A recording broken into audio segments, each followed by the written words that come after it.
should talk about the religious front a bit, because we started talking about it with the woke religion. You know, you just described yourself as not religious. And so, but you're concerned about false religions, right? Is that a reasonable way of thinking about it? Yeah, well, I'm concerned about bad religions, and bad religions take many forms. To me, this seems like a bad one. And religion... Okay. Does that... Sorry, go for it. Does that imply that there's a good religion? I think does it imply that? Yeah, well, for me it does, in the sense that there are forms of religion that are beneficial to society and to the individuals who participate them, in my opinion, even though I myself cannot force myself to believe something I don't believe, right? But this religion, I mean, it has all the worst elements of other religions, and on top of that, it doesn't do what most other religions do, which is offer an actual route for redemption, an actual route for atonement. Because even if you participate in wokeness fully and you say, I'm not, but I am a straight white man and I am guilty and the sins of the world rest upon my shoulders, what can you do? You can never purify yourself because you can't be transracial, because that's whatever that is, right? That's the worst form of racism. What can you do? You can't atone. No matter how many times you kneel to BLM or whatever else it is that you do, you're never going to be clean or purified. It is a religion that says, you, Jordan Peterson, as a straight white man, are guilty forever, and all you can do is apologize for the rest of eternity. And that's it. That seems to me like quite a bad religion. Okay. So let's play this out. And you can help me with this, and you can take the atheistic stance and hammer away at me, okay? And I'll push back. I'm not an atheist, by the way, but go for it. Oh, okay. Well, let's start by characterizing. You said you're not religious. You're not an atheist, but you're not religious. So maybe you could clarify that first. I'm agnostic. I have no idea what's going on. Okay. Fine. So it's agnosticism. All right. So we're playing with the proposition that there are clearly pathological forms of belief and at a deep level, pathological forms of religion. Okay, so we'll start with that premise. And then the counter premise is that there is something that's the opposite of that.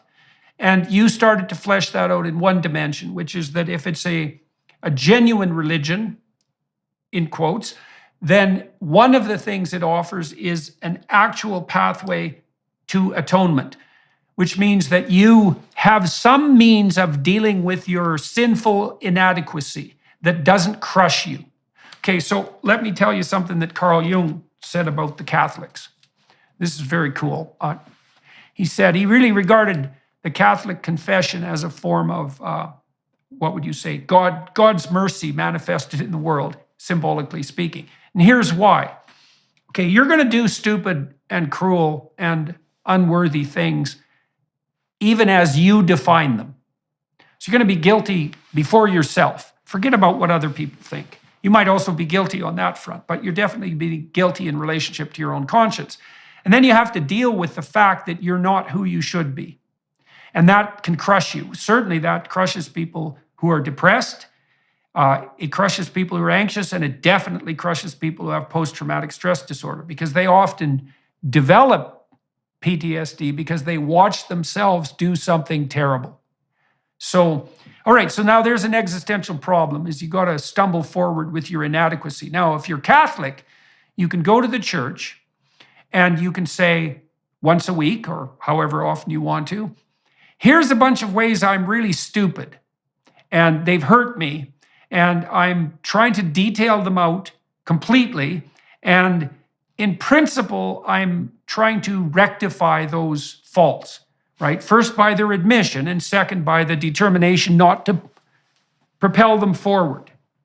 And then the priest says, okay, as far as God's concerned, that's good enough. And you have to go do these rituals of atonement, and the slate's wiped clean for the week. And you're going to go out and be a fool again, but you get to start again. And so you're proposing that one of the hallmarks of a genuinely healthy religion, assuming such a thing exists, a fundamental set of beliefs, is that there has to be a pathway forward to the rectification of inadequacy and flaw. Is that fair enough? That is a positive aspect of religion that I can see, yes.